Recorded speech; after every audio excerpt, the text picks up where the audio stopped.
Hey guys, it's Alex, and welcome to Show and Tell. Today I am super excited to announce my guest. He's a Love Island star, fitness model, bodybuilder, and personal trainer, Isaiah.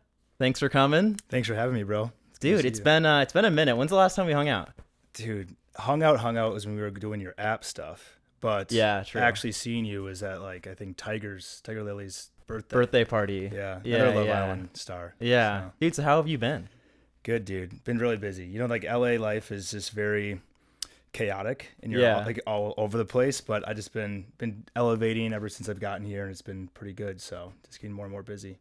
Yeah, since you've been here, I feel like I've seen your social media really rise. Yeah. It started at just a few thousand or probably when you moved here, what you were at 10, 20K on Instagram or something. 20, 25, yeah. Yeah. So I wanted to ask you about since you've moved to LA, it seems like you've had a focus on social media. Yeah.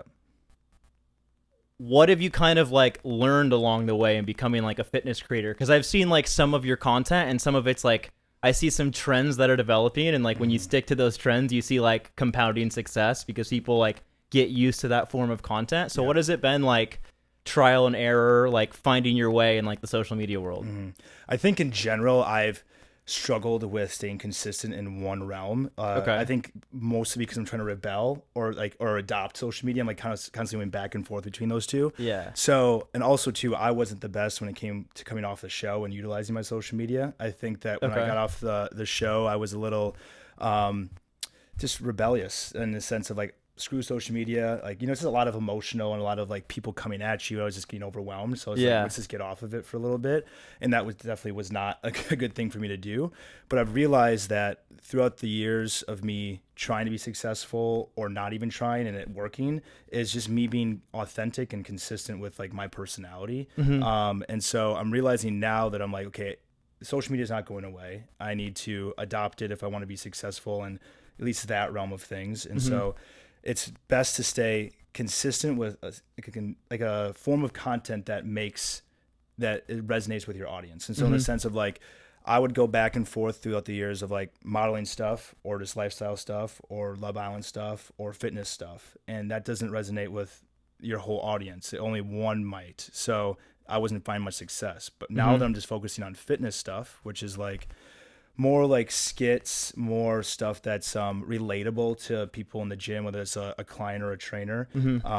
People are seeing themselves, my content in themselves or in their lifestyle. And so it's allowing them to share it. It's allowing them to, save it and just send it to people and whatnot. So I'm seeing more traction now that I'm really diving into my niche and what I actually do on a day-to-day basis. And is there some sort of skit or content that seems to be consistently working? Yeah, it's usually the trainer versus client content. So Okay. I had one the relationship between the two. Yeah. So I had one go viral. It's POV, pretending my trainer's funny, just to get an extra rest. And so it's just me laughing at my phone and my client laughing with me and looking up at the camera and being oh, this guy's annoying. Yeah. And so I saw the one with Leslie. Yeah, the one that I did one with Leslie and I did one with my other client Ashley. Yeah, that yeah, I one think I hit saw that one 3.3 too. million That's crazy. views, and it's just because everyone's wow, I totally resonate with this, and they're sending. Yeah. And I've even had ones go well where it's just your trainer's kind of cracked out, and you're just it's early in the morning, and so the client's kind of rolling their eyes, but the trainer's cracked out trying to give you energy. So Yeah. it's just very relatable for people that are in the gym, and it's also relatable to how I am too. So it's I'm being authentic, but also giving content that's entertaining and relatable. So. Yeah. So a common theme that I see with social media, or a common realization some people have when we create content, obviously there's passion, but obviously there's some expectation that it could or you'd want to go viral, to garner views, because why wouldn't you want that, obviously?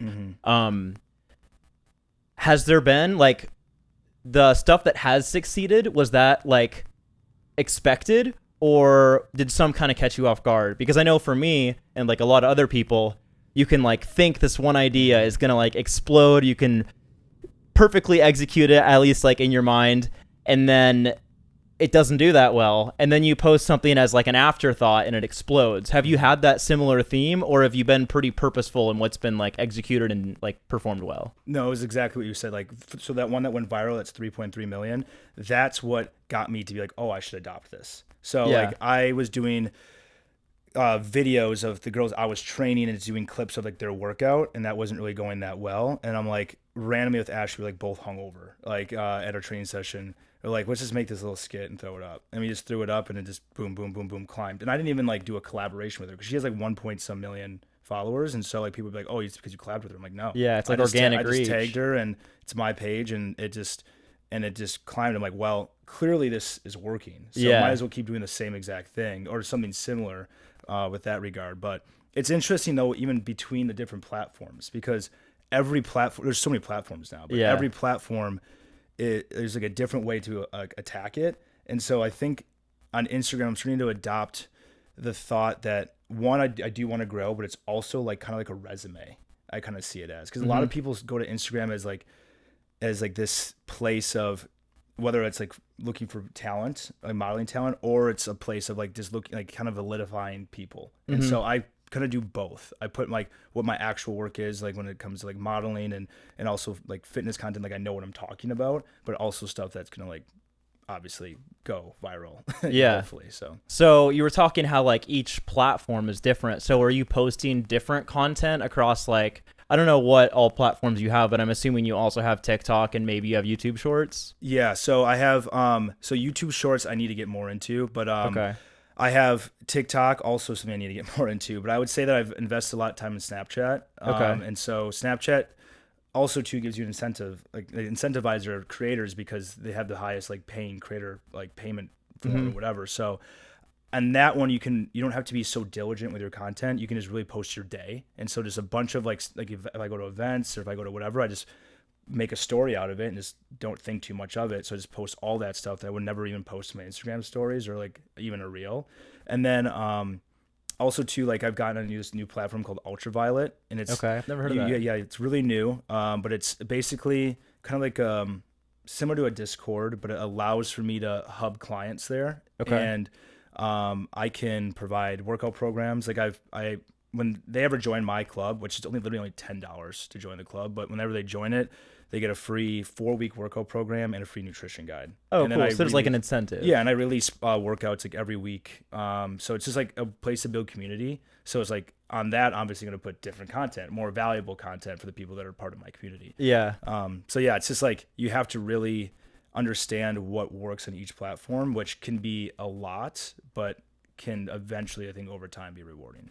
So the content that you've posted that's done well, and you've seemed to like have some sort of theme with some of these content, with some of this content, has any of it like staled out? Like at one point it just stopped working, or have you like seemed to find continuous success with it? I'd say I haven't done it for enough time to be able to really say it's staled out. Honestly, what I'm noticing, I think the Instagram algorithm is going similar to TikTok, because like people on TikTok would post something, maybe get like 400 or 500 views, maybe 1,000 views, and then maybe like 30 days later it just boosts up. Yeah, just randomly. And that's what's kind of happening with some of my content. I'll get like 2,000, 3,000 views on something. I'm like, what the heck? I thought this was gonna work, and all of a sudden just 40, 50, 90, 100,000. Like it keeps boosting. I'm like, what? Like, and that's like 2 weeks later. Yeah, it's really weird. So from this growth that you've had thus far with like these reels that have found success, and like what's been like, you've probably gained like what, like 20K in the last few months? Yeah, 20, 30K. That's crazy. That's awesome. Yeah. So from this, have you had any like extra opportunities like to events? Have you gotten any like sponsorships? I definitely did see more opportunities with events or just like people reaching out for like collaborations or partnerships. Yeah. Like I got a good offer for like some supplement brands, like more than I've like would have in the past. Yeah, for sure. Because usually like if you're kind of a lower end creator or they don't see much value in the content you're creating, you'll get like let's just give you 15% of any sales or whatever. Yeah. And a lot of people jump on that because they've never had the opportunity to be with they feel like honored. Yeah, but exactly. These companies take advantage of those people. Exactly. And I have no interest in that. Yeah. I want to like have the value given to me as I give value back. Yeah. Like a good partnership. But I haven't taken any of them because I'm in the process of making my own supplement line. So, Sick. and that's just kind of like me taking a bet on myself. Is that something you want to talk about, or is that like under wraps? Or? Yeah, no, I mean, I can talk about it, but yeah, just like I've always kind of wanted to, and I also want to like own my own business and give good quality products out to people that I would utilize and I think are beneficial. Yeah. So I'm like focusing on my main products. My first 3 products will be an anti-anxiety formula. So something that's going to help with calming the mood. These are all natural too. So it's not like prescription grade. I'm not a fan of like medication. Obviously there's a point in time for when you might need so they're not muscle relaxers. Yeah, exactly. Like nothing like that. But Yeah. so it's like, and I feel like a lot of people also struggle with mental health, like more and more, especially here probably in the more US. than ever, especially with social media just amplifies it. Exactly. So I'm like, might as well give something to someone that's going to benefit them in that regard. Because without your mental health, you have really nothing. You can't like, even get yourself to the gym if you're not even happy. So, and then the next 2 is like a female hormone regulation. And then also a male hormone boosting. So like kind of more to like help regulate both hormones in each end, but like males would be like, because also too testosterone is very, very low. And male like all time low. There's probably a bunch of different reasons for that, whether it's the food quality, the stress, just the lifestyle, they just causing our hormones to drop. But there, you see things like Blue Chew and all this stuff like giving to men to like get aroused and get ready, like kind of a different form of Viagra, but like this is more like towards giving them an optimal healthy boost to also like have them perform better in their days, have better motivation, whether have better libido, like all those things. And then for females, like their hormones go up and down so much throughout their month, and depending on like what cycle they're in and whatnot, like they struggle with like just their hormones in general and their moods and their energy levels. And like with being around a lot of females and training a lot of females, I've got that insight from them, and so I want to create something for them that's going to allow for them to have that healthy regulation. Yeah.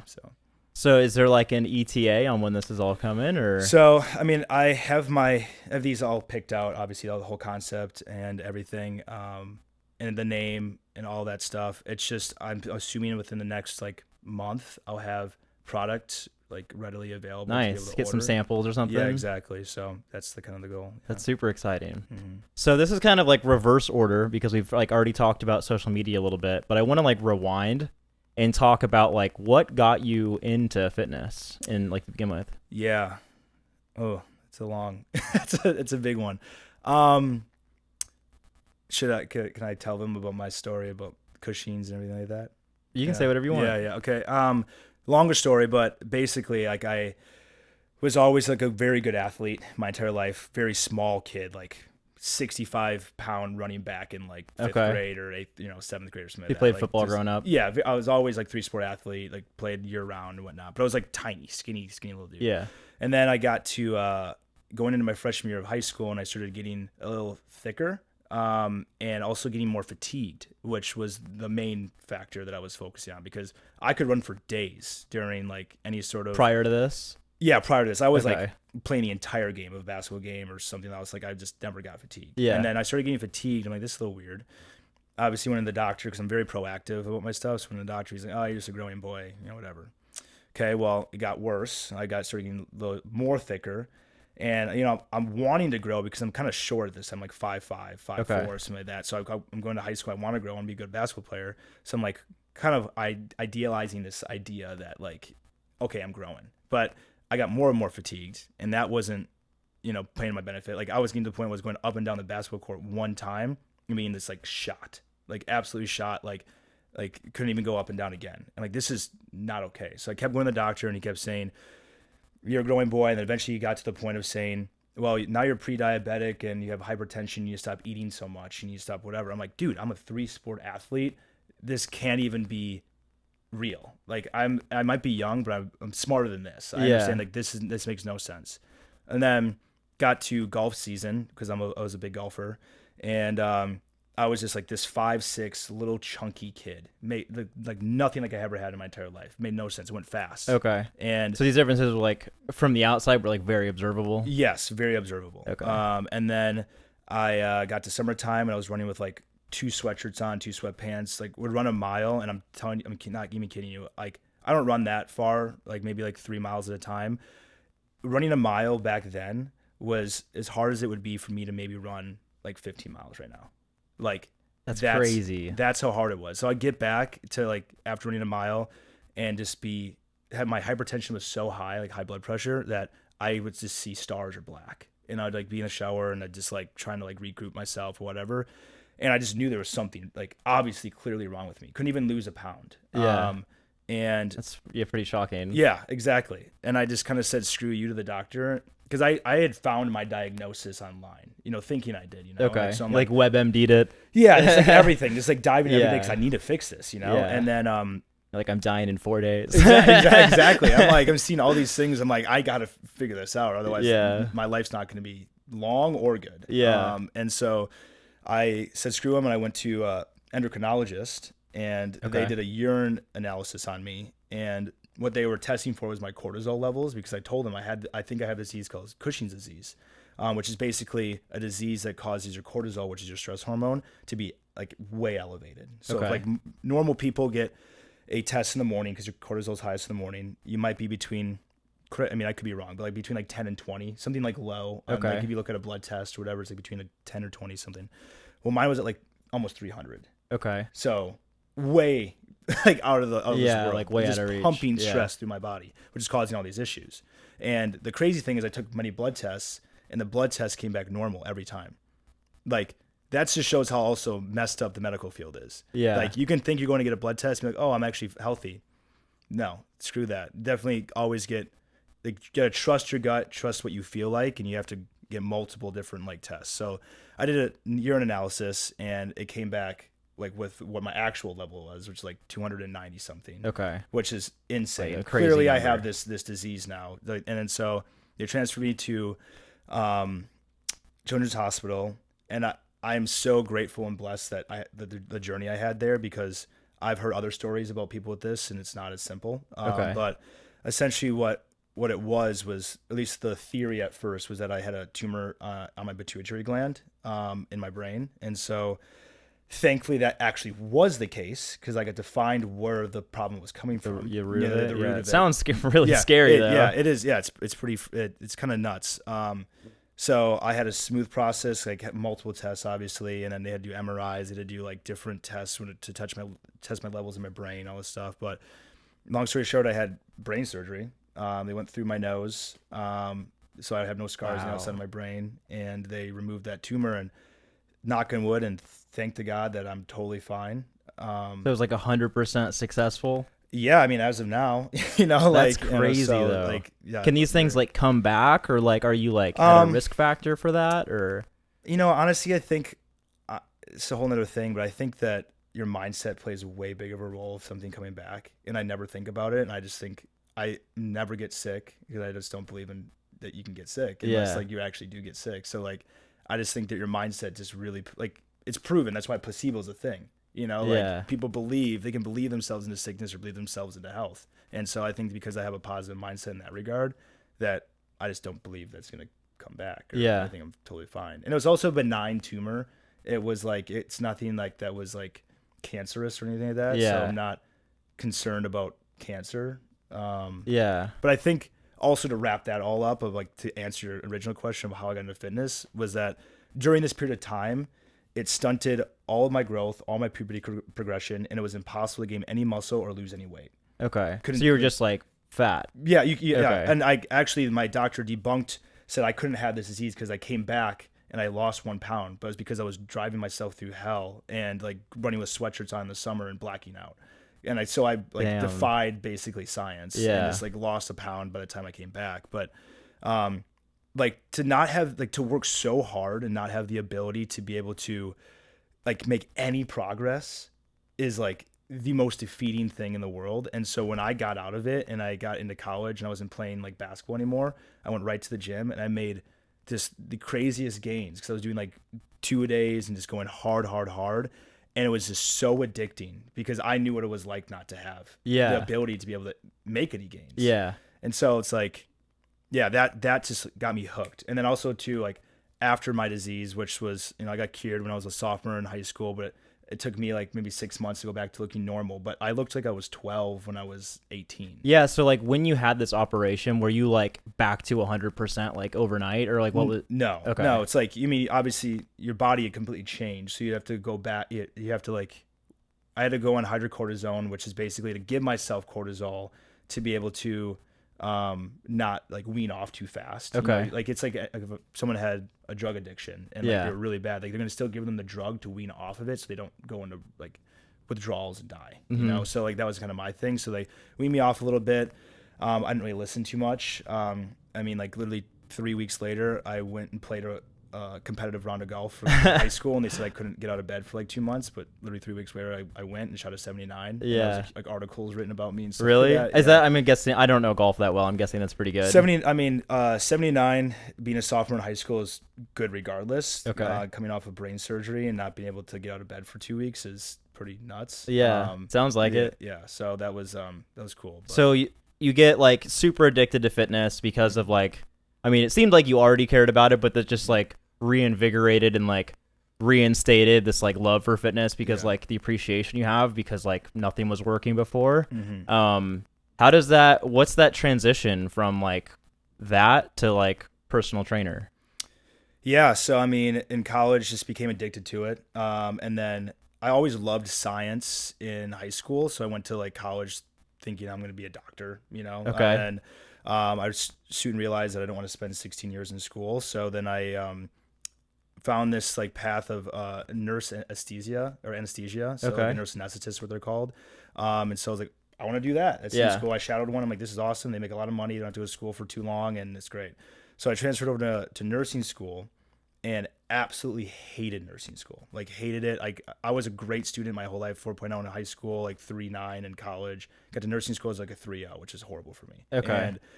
And in the meantime, all I was doing was spending all my time in the gym or like watching Christian Guzman or like you know, a bunch of YouTube videos and just like just clearly my passion was there. Yeah. So I ended up transferring over to a school for health promotion and wellness, which is a very holistic degree, like nutrition, program design, exercise physiology, all that stuff, and had no idea what I was going to do with it. And I actually went down to Houston the summer before my last year of college to visit Alpha Elite, the gym, and do summer shredding. And I went down there and I fell in love with Houston because it was like my first big city I was ever in. I was in an environment with all like-minded people, which I've never been around because I was from Wisconsin. You know, like no one's into fitness like that, at least up there. And I like conned this girl into giving me an internship for literally free, just to to give me like an excuse to get out of like Wisconsin and like fulfill my last semester of college. Yeah. And still didn't know what I was gonna do. And Barry's boot camp picked me up, and like 4 months into me being in Houston, which I had no idea what even studio fitness was. And they just changed my life. They I literally flew me out to New York and LA for training. My mind was blown. I've never even been there. Like I couldn't even fathom the concept of even going there at that time because I had no money in Houston. I was scrambling. I was living like in a Airbnb with like, I don't know, 10 different people, like in a little cot, you know? Yeah. And so I got into that, and meanwhile, I always still had my fitness journey and everything like that. But because I had Barry's, I was meeting good quality like people and people that were interested in personal training, and so I went off of Barry's a little bit and ended up doing personal training on the side. So like obviously still doing Barry's, but doing personal training on the side, just adding to my income, and I just became obsessed with it. So I'm a little bit familiar with your Barry's background. So you did that in Houston, and then you come out to LA. Do you continue working for them in LA? Yeah, I came out here for about 6 months with them. Okay. And then just kind of ventured off to do my own thing. Yeah. So that kind of helped like stabilize you here, I'm guessing, a little bit. Yo, for sure. Yeah. And also having a family and people like out in a new city is like huge. Yeah. So you probably like met people through Barry's out here too. Oh yeah, I'm guessing. Course, of course. You still stay in like contact with them and stuff. Some of them. I think you're in LA, you meet so many people. Yeah. I'm, around so many different people, and like I've actually met some of my best friends. It's with a fitness group called Motion LA. Have you heard of it? Yep. Yeah. So I've invited you once. Yeah. So I haven't showed up. Yeah. So soon. But why's it got to be on a Sunday? I mean, that's the best day to do it. I don't want to get out of bed on a Sunday if I've been drinking. Yeah, hey, cures the hangovers. We have ice baths, IVs. a free IV. Dude, I just did an ice bath for my first time, and that was I thought I was a lot stronger than I was. Yeah. That stuff is pretty insane. No, it sucks. When you get out of it, you feel amazing. But when you are in it, it's just absolutely god-awful. So I wanted to ask, because you spent time in Houston. I know you're not like born and raised there, but you spent like, how long were you in Houston? 3 years. 3 years? Mm-hmm. And you've been in LA for how long now? Almost 2 years in December. That's crazy. Yeah, it's nuts. I feel like when I met you, you'd like just moved here. Yeah, I know. It was. Honestly, I feel like this last year has gone by like that. That's nuts. Nuts, yeah. So I haven't had the same experience of like being in a big city other than LA. Mm-hmm. So what like differences do you notice between Houston and LA? I'm guessing there's some like dramatic differences, maybe some similarities. Yeah. What like contrasts and comparisons can you draw from like living in the two different cities, and like what's your experience been, or like things you noticed? I mean, I would say that the biggest difference is the consistency of quality of people in Houston is a lot higher than LA. Okay. And that's obviously very important. Because who you surround yourself with, the quality of relationships makes or breaks basically your life, like in your livelihood. So I'd say that Houston had a lot of amazing people. Obviously still does. And they were more consistent with how they were quality people. That makes sense. LA, you get everything. Yeah. And it's not for the best usually. Like, at least in my experience, you have a lot of great people in LA and there's a lot of shitty people in LA. Yeah. But I think that there's a lot in general, mostly everyone that moves here are good people. But I think the culture of LA makes people act out of character, out of values, which can make people seem not like the best people. Yeah. And so like, that's my biggest difference in that. But when it comes to other things, the driving, everyone's least favorite thing. It's the worst. LA is absolutely god awful. It's probably the worst spot I've ever been in for driving. It's so bad. Houston, if you live in the right spot, it's so funny when you go to someone else's city and they're like, "Oh, the traffic is so bad." I'm like, "This is what you like classify as traffic?" Yeah, no, yeah, you have traffic for like 2 miles. We have traffic for 10. Like, it's ridiculous. That, and also too, like, I don't know. I love Houston. Yeah. Like, it's like I could definitely move back, or just Texas in general. Is just everywhere in Texas I've enjoyed, but I needed to venture out. Try it out. I think one distinction too that like I draw between LA and other cities is, first of all, you go to other cities and a lot of times you see like a higher percentage of people being like good people with good morals and good character. That doesn't mean the people in LA there aren't that. It doesn't mean that those people aren't there in LA, but obviously the percentage is higher in like other cities. So it can be really easy to become like jaded in LA because like if the majority of your interactions are like unpleasant or people you don't want to surround yourself with, or like they're like fake or disingenuous, and you like develop some sort of relationship and then it like just boils over. I think that's like it's easy to get trapped in that mindset and have like a lot of like cynicism when it comes to LA, but there's definitely like obviously a ton of great people here. But I think a lot of it's just because like you think about the intentions for moving here. People move to LA for self-interest. It's all selfish intent. It's like I'm too good for my hometown, or like I want to be something bigger, or I want to see my name in lights, or I want to like be a star. Like it's not like other cities where they're like, I want to live in a good quality of life. And a lot of times the people that are searching for that good quality of life aren't going to have such like vain interests. Yeah, exactly. I couldn't have said any better. But it's not, I don't think it like inherently makes you a bad person. No. But there's like a risk factor with that because you can prioritize like selfish desires over like having good character. Yeah. Yeah. No, I mean, I just thoroughly think that there's equally amount as good people here than other places. It's just the environment and the intention of the city that changes a lot of people, and it changes a lot of people's characters and values, I guess. Yeah. And I'm guessing you've already seen that even from being here for a couple of years. Oh yeah. I mean, the more you get, I think the more variables you add to your life, the more you become aware of the dark side of life. Yeah, if that makes sense. So, I mean, like ever since going on the show, I think that's what opened up the can of worms for me of like being more enlightened. Yeah. Speaking of that, I did want to ask you about that. So I I had Leslie on recently, which is really? funny because she was on Love Island, but you were also on Love Island. Mm-hmm. I tried to pull it up on Netflix the other day, but I don't think your season is on yet. It's not on yet, no. So tell me about that. How'd you get sucked into that? What was I'm curious about how that all panned out. Yeah. I mean, throughout the previous like 2 years before then, like I was being casted for a lot of different shows. Like people just DMing me on Instagram and asking me to, be a part of it. And so it's probably like the 6th time I got casted for something. So I'm like, well, at first I didn't even want to respond.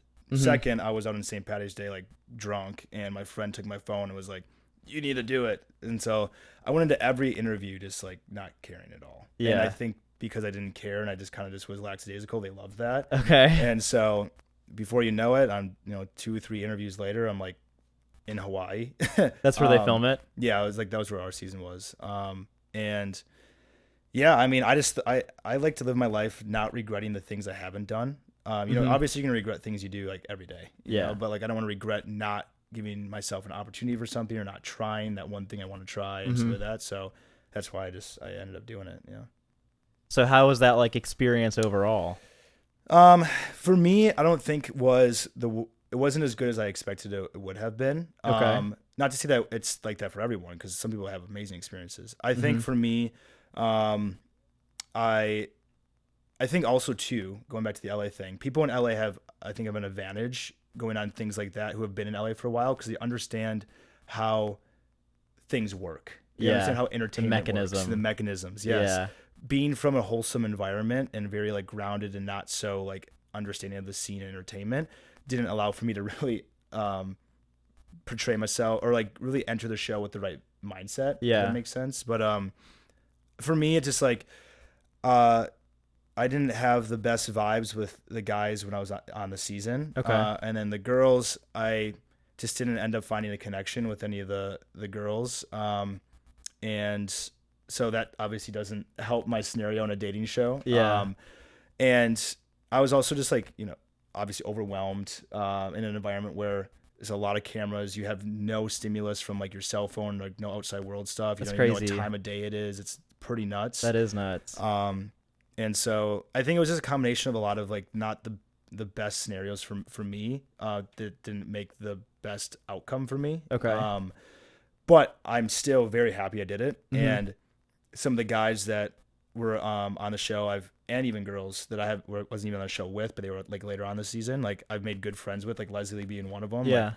Like, I were you guys on the same season or no? We were on the same season, just not in at the same time. Like I so wish she was in the villa because she's like such a homie. Like I would have we would have shot the shit all day. Yeah. Like she's so cool. But yeah, she wasn't in when I was in there. Like I have nothing against anyone in there. I think it's just the environment's so emotional. And so like it's just it's hard to even explain unless you've ever done it. Yeah. But, yeah. So it was all right. Okay. Yeah, I feel like that's kind of a consensus I hear from people that have been on it. Obviously, like if you blow up or have like a successful relationship, I guess that's like best case scenario. But I know a lot of people like kind of have a mixed consensus where it's like, yeah, there was like a sense of visibility and it was a new thing and it was crazy, so that's exciting and fun, but they don't love like some of the out of context like remarks or how it makes you look or how it frames you at times. But you think overall it was like a decent experience? Yeah, I mean, they flew me in a helicopter. That's pretty cool. For my entrance, which was like... Is that your first time in a helicopter? Yeah. And I was like, to like dive into some like waterfalls on the way there. Like I was very out of body experience. I gotta find this clip. Is there a video of it? Yeah, it's like super short. Like it's like, it shows me entering and I get out of this helicopter like James Bond, like with the glasses off kind of thing. It's pretty cool, but yeah, it was nuts. So total segue. But you talked about supplements a little bit earlier, starting your own line. Obviously, it's not out yet. Talk about like your workout routine. Like, what's your workout routine like? What are your supplements? Are you pretty healthy with the way you eat? Like, what would you say? So transparently, I've been horrible for the last couple months. I think it's because I'm just always giving to other people. And I am very, very busy. So I do stay in good shape. I understand, like, I think the pre-work I did in college and the understanding and like the knowledge that I have allows for me to maintain a good physique and allows for me to stay on track.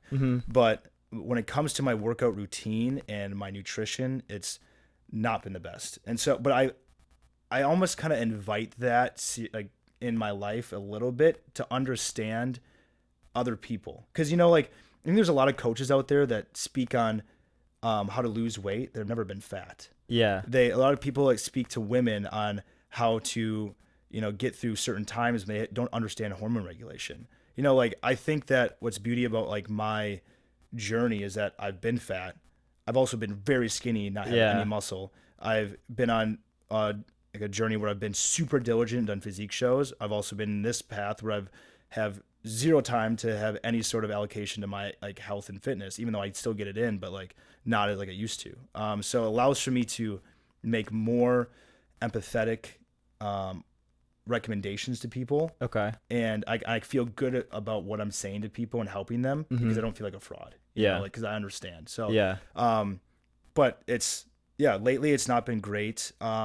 But also too, at the same time, I've been trying to lose muscle mass for modeling. Okay. So I've been doing a lot of cardio, like running just to keep my athleticism. But dude, my strength I haven't lost any. I haven't squatted since last December, like barbell squatted at all. And I squatted for the first time 2 days ago, and I hit 315 for 8. That's really good. That's really good. Yeah. And Cinco and I were working out in the gym the other day, and I was doing clean and presses with bars for 185 for 10 reps. That's insane. Yeah. So I don't even remember the last time I have, so I don't even know how my numbers would compare to that. But my squat's always been ass. I hate squatting. I don't even squat, actually. Yes. I just my only squatting is split squats. Okay. So like the worst ones, Bulgarians? Yeah. Yeah. I mean, they're like ass, but like they're super effective. Oh, yeah. They're super effective. And like... Yeah.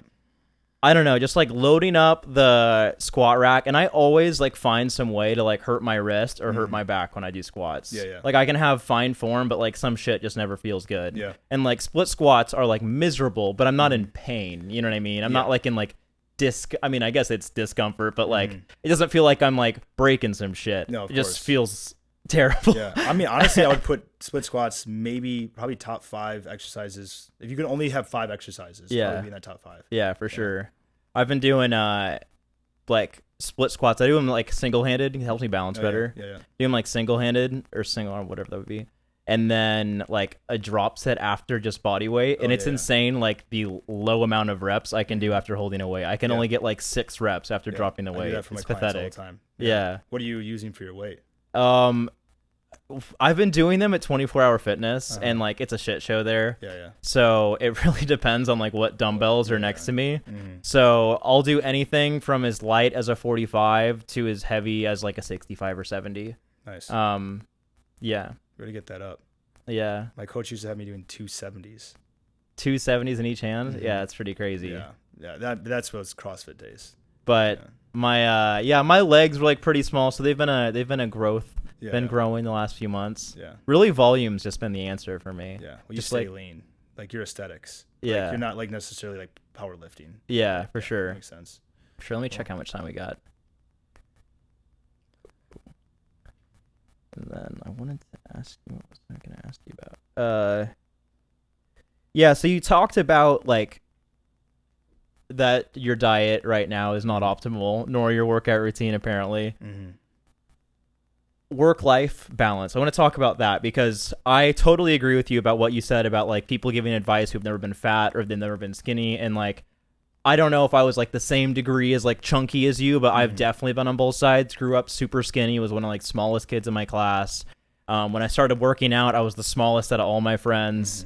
And through the years, even though like I ended up getting like kind of ripped and like had some sort of muscle mass, I did get fat after that and had like I don't eating disorder sounds really aggressive, but I definitely had like really bad eating habits that were like out of like being super like depressed or like just bored. So I've been on both sides. And nowadays like I try to be mindful of what I eat. Obviously, I try to hit like my nutrient goals, but I'm not one for like cutting things out. Like I still drink, I still party. I still like indulge in things that I enjoy or like sweets or foods that are not going to be on any recommendation list. But I make it work. So I wanted to like kind of defer that to you and ask about like how do you make like the work-life balance work, like balancing working out and like going out. I mean, other than when I've competed for shows, like I'm probably the most chaotic when it comes to work-life balance, or like at least nutrition, working out balance. Okay. Like, I would go hard in the gym and I would eat fairly well, but I would go hard on the weekends. Like a lot of like I would drink like in Wisconsin. Like I always kind of had that. Luckily I think I have decent genetics. After I had my disease that like allowed for me to like do those things. But like I was going so hard in the gym that it didn't matter. Like I could do that. But also too, I think that balance is such a subjective thing. I don't think that there necessarily has to be too much balance, but there has to be a balance based off of like what should be prioritized. And what I mean by that is that like if you are in good shape, like you are, so you don't have to really worry about your like eating sweets, drinking and whatnot, because you're going to stay in good shape. But if you're not in good shape and you're clearly overweight, then there needs to be more of a priority when it comes to. I mean, I can definitely get fat quickly. Yeah, but like you know how to like. I mean, I guess for people like us, I think we understand just general calories without even counting them. We understand proportions. We've done it so many times that like it's a just like looking thing. now. Yeah, it's like a subconscious thing. Like, like okay, I'm not gonna just keep eating this, or I'm not gonna go for that. Even though it's like if it's a sweet or whatnot, we know we're not like really overdoing it. Maybe 80% of the time. Yeah, so for sure. I think there's a difference in that. But when it comes, I think the main thing I wanted to allude to on this is that I have no work-life balance right now. Like it's a lot of work, and it's not as much nutrition or working out as I should be doing, especially for my profession. But I stay in good shape. I still have my strength. I still have my cardio stamina, and my blood levels are still good. And so my priority for that doesn't necessarily have to be balanced as much as it would have to be if I was overweight, didn't have good blood levels, and didn't have good cardiovascular health, and didn't have good strength. So like it's all based off of like, if your health is not in line, that should be your number one priority, and your balance, you should have no work balance with your health. Your health should be your number one priority, and your work comes second. Yeah. But what do you say to somebody though? Like, let's say they're like overweight and like they're really addicted to sweets or something. For them, it might be like difficult to cut it out. So like for them, would you advise that they like find some way to like still indulge so it doesn't feel like torture? Or do you think somebody like that needs like a dramatic overhaul? I think you focus on one thing at a time. Like, and so I would just say, stop worrying about it. Eat what you want, but your one focus right now is getting in the gym as hard as you can. Like, let's get into the gym 5-6 days a week. And it doesn't have to be with me. It can be like 3 days a week, but like you have to be doing some sort of physical activity for 30 minutes, at least 5 to 6 days a week. And usually what happens when people do that, they make less bad choices. Yeah. So by default, you'll end up like solving the problem a little bit, but you're doing one good thing at least. And like if you start to like give people too many variables, they're gonna fold right away. So just focus on one thing. You get good at that, you get better and back in shape, and you're still eating like crap. Well, then we'll deal about it later on. But like I'd say you only focus on developing like one good habit at a time. Exactly. Yeah.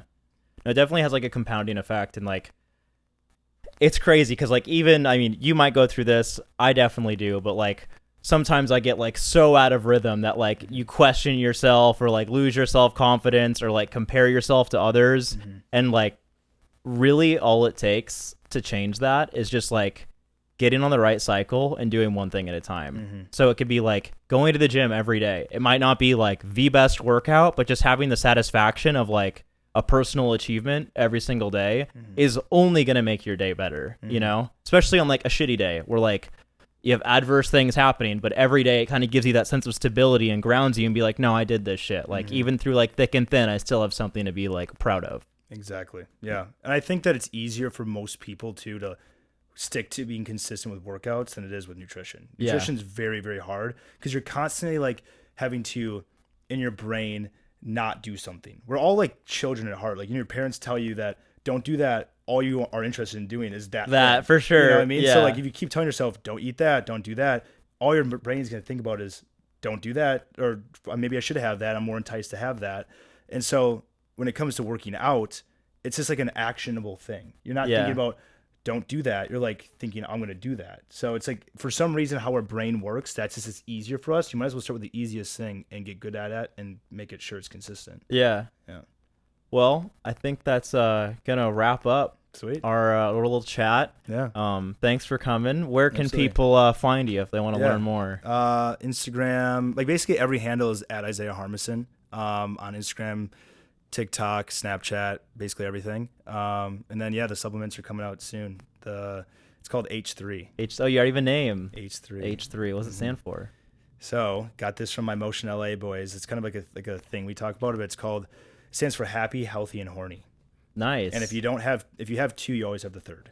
So if you're happy and healthy, you're usually horny. If you're horny and happy, you're usually healthy. And it just kind of goes in that whole circle. So yeah, I know it's mind blowing, but I wanted something simple, but I wanted something that actually makes sense. No, it's catchy though. It's catchy. So yeah, it's coming out soon. Well, dude, thanks for coming. Yeah. Thanks for chatting. Absolutely. And take it easy, man. Appreciate it, dog.